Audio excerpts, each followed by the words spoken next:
তুমি কোথায় যাচ্ছ? আমাদের আজকে আগে থেকে ডিসাইড করা ছিল যে ব্রেকফাস্টটা দিদিদের বাড়িতে এসেই করবো। রেয়াজ হচ্ছে এটা, করো গান করো। নেক্সট ইয়ার পূজোর প্রিপারেশন মামুনির এখন থেকেই শুরু হয়ে গেল। Good morning SS family, welcome back to the channel. কি আমার মতন তোমাদেরও নিশ্চয়ই প্রত্যেকের খুবই মনটা খারাপ। পুজো আসছে এটাই ভালো। পুজো আসলো মানে হুশ করে কটা দিন যে কিভাবে বেরিয়ে যায় বোঝাই যায় না। আর আমাদের তো আরও মানে পুজো শেষ, তার মানে এবার ফিরে যেতে হবে। তো কি আর করা যাবে, আবার একটা বছরের অপেক্ষা। আশা করব তোমাদের প্রত্যেকের পুজো খুব ভালো কেটেছে। তো এবছর মানে থাকবো সেরকম প্ল্যান তো ছিল না, বাট থেকে আমরা এত মজা করেছি। চতুর্থী থেকে ঠাকুর দেখা, কোনো রুটিন সেট ছিল না। আজকে সকালবেলা উঠে মনে হচ্ছে যে যা আর কিছুই তো নেই, আর তো সেজেগুজে বেরোনোরও নেই। তো যাই হোক, চলো আর কি কাজে ফিরতে হবে। তবে হ্যাঁ, ফ্র্যাঙ্কলি স্পিকিং, ছোটোবেলার থেকে এখনের ফিলিংসটা অনেক বেটার। ছোটোবেলায় তো বাপরে পড়তে বসতে হবে, স্কুল খুলে যাবে, এর থেকে এইটা বেটার।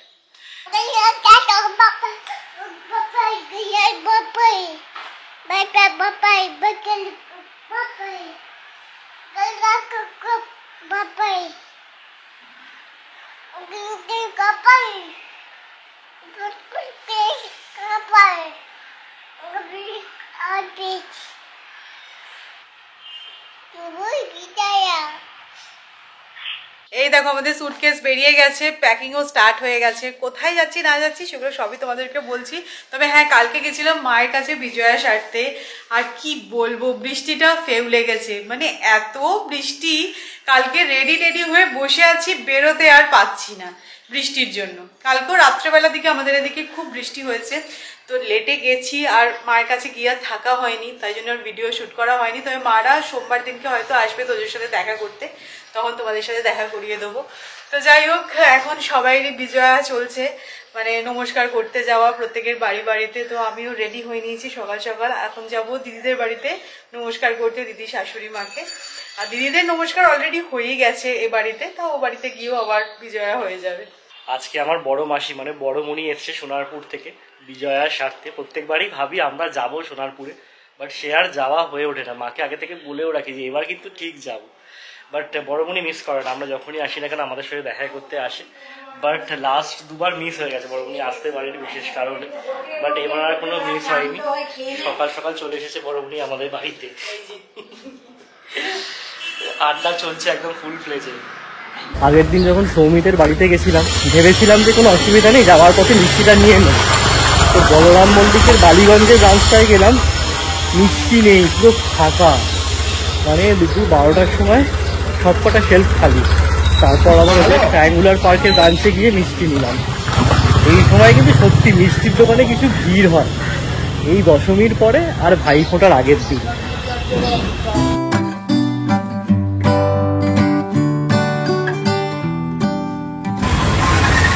মিষ্টি নেওয়া হয়ে গেল।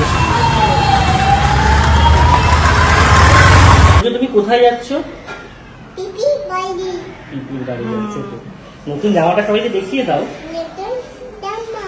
নতুন জামা পরে তো পিপির বাড়ি যাচ্ছে। চলো। হেড শোল্ডার নিজ এন্ড টোজ। নিজ কোথায়?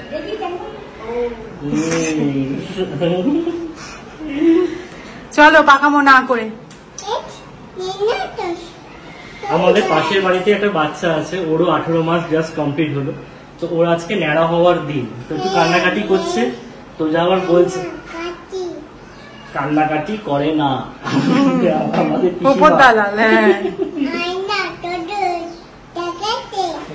হ্যাঁ, তোদেরকে দেখা যাচ্ছে।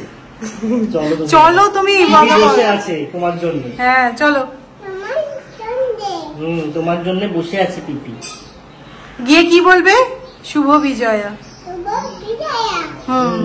ঠিক আছে চলো।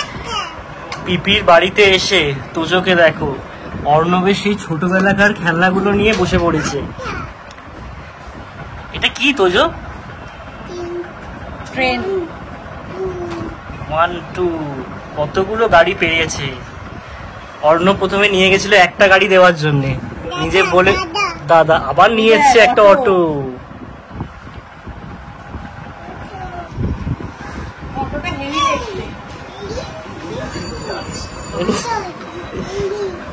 কত গাড়ি,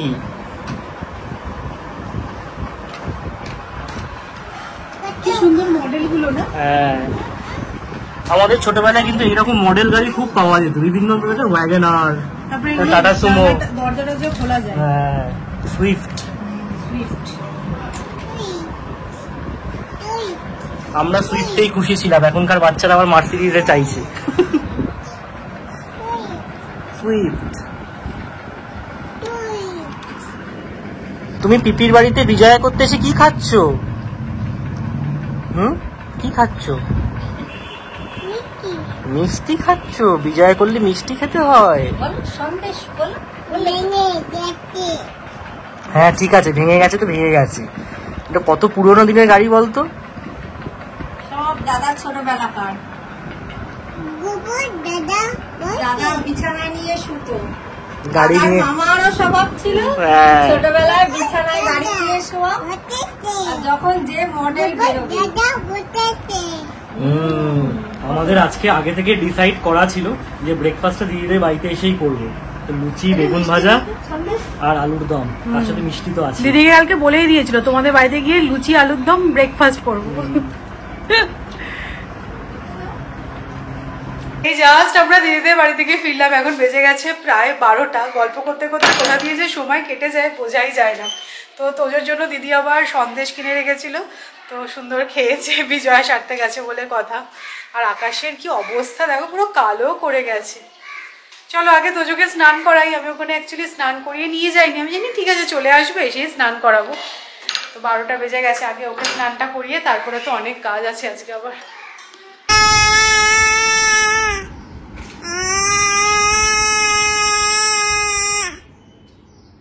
রেয়াজ হচ্ছে এটা, করো গান করো,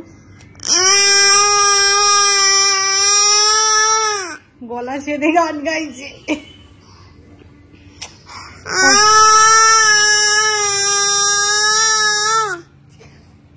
কবি না, নখ কাটছি, হ্যাঁ আমরা নেলস কাট করছি।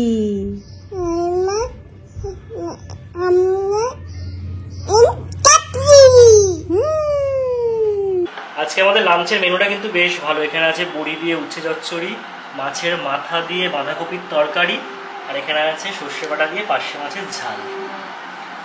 এগেন আমি যেরকম মাছের মাথা দিয়ে ডাল খেতে পছন্দ করি না, সেরকম আমি মাছের মাথা দিয়ে বাঁধাকপিও খেতে পছন্দ করি না। আমার চিংড়ি মাছ দিয়ে বাঁধাকপি খেতে বেশি ভালো লাগে, বাট সৌরভের বেশ পছন্দের। বেশ পছন্দ লাগে মাছের মাথা দিয়ে বাঁধাকপি। বড়বনি এসেছে, মামনি বললো মাছের মাথা দিয়ে বাঁধাকপি করি। তো যাই হোক চলো খেয়ে নেওয়া যাক। আমরা দিদিদের বাড়িতে লুচি আলুর দম খেয়েছি, এখনো ঠিক রুচি ফেরেনি আমাদের, পুরো পেট ভর্তি লাগছে, পেট ভর্তি লাগছে। তো আমাদের এই জাস্ট লাঞ্চ হলো, আমার লিটারালি চোখ টানছে, মনে হচ্ছে এবার আমি একটুখানি ঘুমিয়ে যাই, বাট হাতে আর বেশি সময় বাকি নেই, আমরা পুনে চলে যাচ্ছি। তার আগে বেশ কয়েকটা পেন্ডিং কাজ সারতেই হবে। তো এখন আমি যাচ্ছি ক্যামেরা গলি। তো আমি না পুজোর সময় বেশ কিছু শ্যুট করেছিলাম, যেগুলো আমার মনে হয়েছে কোয়ালিটি সেই লেভেলের হয়নি, মানে ক্যামেরায় যতটা ভালো কোয়ালিটি আমি এক্সপেক্ট করেছিলাম সেরকম কোয়ালিটির মানে ক্যাপচার হয়নি। তো সেটা কি কারণে দেখাবো, প্লাস আমার একটা লেন্স নেওয়ার আছে, ক্যামেরার লেন্স, তো সেটাই নেব। তো এখানে অ্যাকচুয়ালি ক্যামেরাগুলি প্রফেশনাল বলে যে দোকানটা আছে ওটা জানি খুব ভালো, পুনেতে তো আমি জানি না। আর ওরা গেলে আমি ফোনও করেছিলাম সকালে যে আমি যেই লেন্সটা বলছি আছে কি না, বা ওরা দেখিয়ে দেবে কি না, বললো যে হ্যাঁ আছে, আমি আপনাকে ডেমো দিয়ে দিতে পারবো। তো সেই কারণে ক্যামেরাগুলিতেই যাচ্ছি। তো চলো বেরোনো যাক। ভেবেছিলাম যে পরে, কিন্তু পরে আর হবে না, মানে আর পরপর কয়েকটা কাজ আছে সেগুলোই পরপর করতেই হবে। কিন্তু বিশ্বাস করো এই কদিন অনিয়ম হয়েছে না, মানে কোনো রুটিন নেই, মানে বিকেল 4টে হয়তো খাওয়া হচ্ছে, সারা রাত ধরে ঠাকুর দেখা হচ্ছে, আর শরীর দিচ্ছে না, মনে হচ্ছে দুদিন একটু রেস্ট নিতে পারলে হয়তো ভালো হতো। আর সৌরভ তো বলছে ওর গায়ে জ্বর আসছে, প্যাকিং করে আবার যাওয়া। সত্যি প্যাকিংটা নয় তাও ঘরে বসে করে নেবো, আবার ফ্লাইটে করে যাও রে, ওখানে গিয়ে এখন কি অবস্থা হয়ে আছে জানি না। যাক গে সেসব পরে দেখবো, পরে ভাববো, চলো বেরোনো যাক। ওয়েদারটা কি প্লেজেন্ট হয়ে গেছে, সুন্দর ঠান্ডা ঠান্ডা হাওয়া দিচ্ছে। 3:30 বাজে বেরোলাম, একটুও কষ্ট হচ্ছে না, মানে রোদই নেই,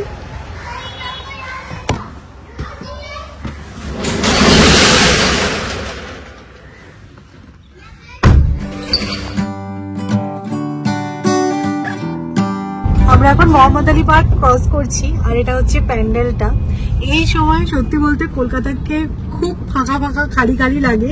যাচ্ছি আর আমি আসলে সেটাই ডিসকাস করছিলাম, সব প্ল্যাকার্ড গুলো খুলে নিচ্ছে, আলো খুলে নিচ্ছে, কোনো কোনো জায়গায় প্যান্ডেল খোলা হচ্ছে। আর এই কদিন এত আলো ছিল, এত কিছু ছিল না, এখন পুরো খালি খালি লাগে। আর এখন পুজোটা এতটাই ইলংগেটেড হয়ে গেছে, মানে দিন 15 আগে থেকে মোটামুটি পুজো বাইরে শুরু হয়ে যায়। এখন রাস্তাঘাট গুলো তো খা খা করছে।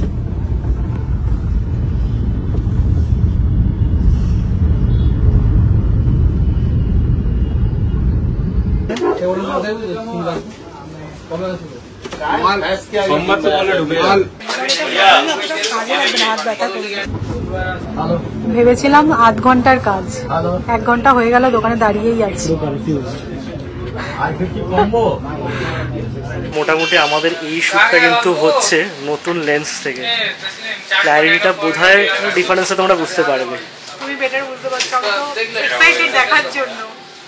বড় স্ক্রিনে দেখলে আরো বেটার ব্লগিং রিলেটেড এর আগেও আমি ক্যামেরা কিনেছি। আমি মেনলি ব্লগিং এর জন্য দুটো ক্যামেরা ইউজ করে থাকি, বাট এই প্রথম আমি লেন্স কিনলাম।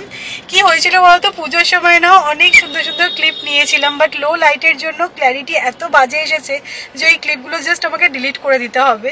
তো মনটা সত্যি খুব খারাপ হয়ে গেছিল। মেনলি এই লেন্সটা আমি কিনেছি ইনস্টাগ্রামের শ্যুটের জন্যই। ব্লগিং এর জন্য আমার আলাদা ক্যামেরা আছে।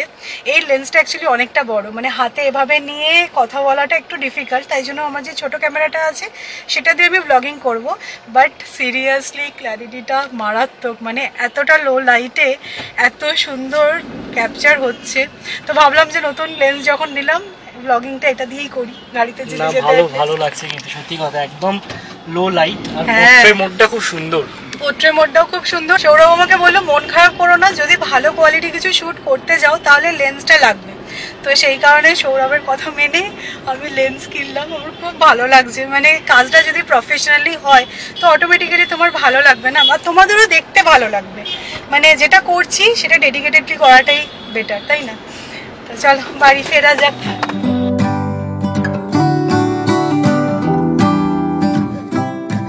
মামুনি আমাদেরকে পুরো পেছনে ফেলে দেবে। নেক্সট ইয়ার পুজোর প্রিপারেশন মামুনির এখন থেকেই শুরু হয়ে গেল। এই যে এখানে সব শাড়ি বেরিয়েছে, এগুলো সব ব্লাউজ বানাতে দিতে বলে যাবে বলে মামুনি সব বার করছে।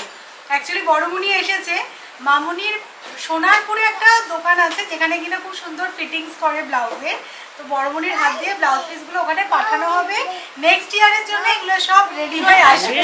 বাবা উচ্চ পরিকল্পনা, সব জায়গায় কোনো ব্যথা পড়েনি।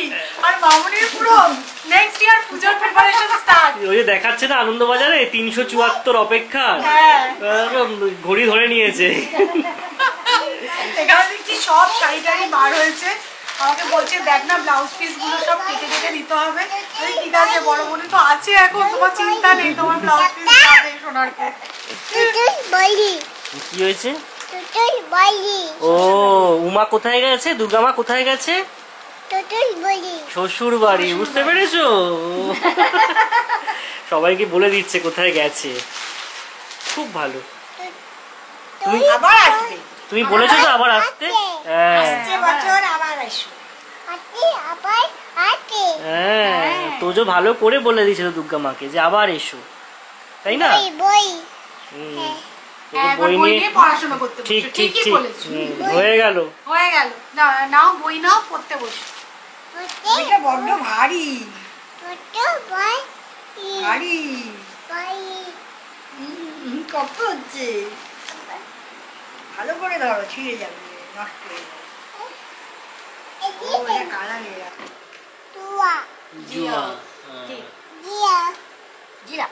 নিচ থেকে সবার সাথে একসাথে চাটা খেয়ে ওপরে আসলাম। আর বড়মুনি জানো তো নিজে হাতে বানিয়ে নিমকি নাড়ু নিয়ে এসেছে।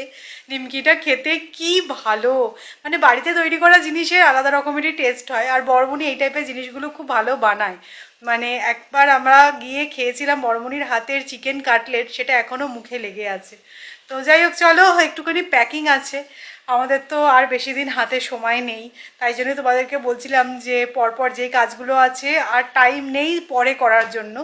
তো সবই এর মধ্যেই করে ফেলতে হবে, আর প্যাকিংও আছে, তাই ভাবলাম একটুখানি ওপরে যাই, দেখি কতদূর কি এগোলো। একটু তো প্যাকিং আমি সকালে তোমাদের দেখাচ্ছিলাম, কমপ্লিট হয়েই গেছে, আরও টুকটাক জিনিস সেগুলো একটুখানি প্যাক করবো এখন। এবার তোমাদেরকে বলি যে প্যাকিংটা হচ্ছে কেন। তোমাদের হয়তো মনে থাকবে আমরা আগে থেকেই তোমাদেরকে জানিয়েছিলাম যে এবার পুজোর পর আমরা ডিসাইড করেছি পুরী যাবো বলে। সেই মতো 6 তারিখে ট্রেনের টিকিটও কেটে রেখেছিলাম, প্রায় 1.5 মাস আগে কেটেছিলাম। তখন স্ট্যাটাস ছিল ওয়েটিং লিস্ট 3 আর 4। আজকে সকাল পর্যন্ত ওই টিকিটগুলো একটা পজিশনও এগোয়নি, মানে স্ট্যাটাস কোনো চেঞ্জ হয়নি। কনফার্মেশন তো দূরের কথা, অ্যাটলিস্ট ওয়েটিং লিস্ট 1-2 হলে সেই লিস্টটা নেওয়া যেত। বাট বাচ্চা নিয়ে ওই দিনের দিন দুপুর 2টোর সময় চার্ট প্রিপেয়ার হবে, তারপর আমরা জানতে পারবো যাচ্ছি কি যাচ্ছি না। ব্যাপারটা ভীষণই ডাইসি লাগছিল আমার জন্য। তো সেই কারণে ট্রেনের টিকিটটা আমরা ক্যান্সেলই করলাম। আমরা এবার আর পুরী যাচ্ছি না।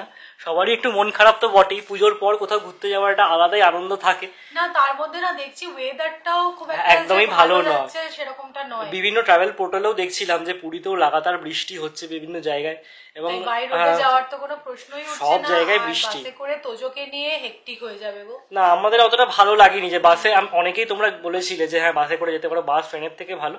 বাট হ্যাঁ, একটা কনফাইন্ড জায়গায় তোজোকে নিয়ে এতক্ষণ জার্নি করার রিস্কটা আমরা নিতে পারিনি। ঠিক আছে, পুরী তো এমন নয় যে এরপরে কখনো যাওয়া হবে না, অবশ্যই যাওয়া হবে। এবার নয় ঠিক আছে, জগন্নাথ দেব ডাকেনি সেই কারণে যাওয়া হলো না, এটাই মানে নিজের মনকে নিজে সান্ত্বনা দিচ্ছি। প্যাকিংটা পুরীর জন্য হলো না, এখন পুনের জন্য হচ্ছে প্যাকিং। আমরা 8 তারিখ পুনে ব্যাক করছি। আমার অফিসেরও এবার ডাক এসে গেছে, কারণ একটা ক্লায়েন্ট ভিজিট আছে, সেই কারণে অফিস যেতে হবে। আর সবকিছু মিটিয়ে র্যাপ আপ করে এবার পুনে ব্যাক করার পালা, মানে এবার কাজে ফেরা আর কি, হয়ে গেল পুজো শেষ, এবার বাড়ি ফেরো। আর এই প্যাকিংটা করতে যাওয়া মন খারাপ লাগছে, প্রায় 2 মাস আমরা কলকাতায় থাকলাম। মানে ইনফ্যাক্ট এই 2025 এ যদি হিসাব করি অলমোস্ট 3 মাস, 12 মাসের মধ্যে 3 মাস আমরা কলকাতাতেই ছিলাম, মানে একটা কোয়ার্টার পরে আমরা কলকাতাতেই কাটিয়েছি। এরকমই হয়ে থাকে প্রত্যেক বছরই। তো যাই হোক, কিছু করার নেই, ফিরতে তো হবেই কাজে, আর সেই কারণেই এই প্যাকিং চলছে। যাই হোক, আজকে যে লেন্সটা কেনা হলো তোমাদেরকে দেখাই। সো এই লেন্সটা নিয়েছি, এর ব্যাপারে আমি খুব একটা যে নলেজেবল সেরকমটা নয়, কি সব ফোকাল লেন্থ, তারপরে কি সব বলছিল অ্যাপারচার, এইসবগুলো সৌরভ বুঝেই নিয়েছে। না অ্যাকচুয়ালি প্রফেশনাল, মানে যে দোকানটা আমরা গেছিলাম ওরা খুব সুন্দর গাইড করলো, মানে কোনটা নেওয়া উচিত, কি পারপাস আমাদের সেসব শুনে। আর যেটা মেইন বেনিফিট অনলাইন নেওয়ার থেকে দোকানে গিয়ে নেওয়া, আমরা কম্পেয়ার করতে পারলাম, 3টে লেন্সকে রেখে কম্পেয়ার করে আমাদের মনে হলো না এটাই সবচেয়ে ভালো, তাই আমরা এটাই নিয়েছি। Sigma 60mm 1.4। আমি খুব খুশি এটা নিয়ে, খুব সুন্দর সুন্দর এবার ভিডিও বানাবো, তো তোমরা দেখবে। মেনলি আমি বলছি এটা ইনস্টাগ্রামের জন্যই নিয়েছি, বাট হ্যাঁ কখনো কখনো ভিডিও শুটেও কিন্তু কাজে লাগবে না, কারণ বেশ ওয়াইড অ্যাঙ্গেলটা আছে, বা এসে সান কাটে তুমি যেগুলো ভাবছো ভিডিও বানাবে সেগুলোতেও শুট করতে পারবে। তো চলো আজকের ব্লগটাকে এখানে এন্ড করছি। যদি ভালো লেগে থাকে তাহলে অবশ্যই করে লাইক করো, শেয়ার করো, আর যারা নতুন দেখছো প্লিজ চ্যানেলটাকে সাবস্ক্রাইব করে নিও। একজনের চোখে ঘুম নেই, দিক থেকে উনি খালি দৌড়াদৌড়ি করে যাচ্ছে, তাই তো কি সবাইকে গুড নাইট বলে দাও। গুড নাইট বলে গুড নাইট, কাল টাটা, গুড নাইট।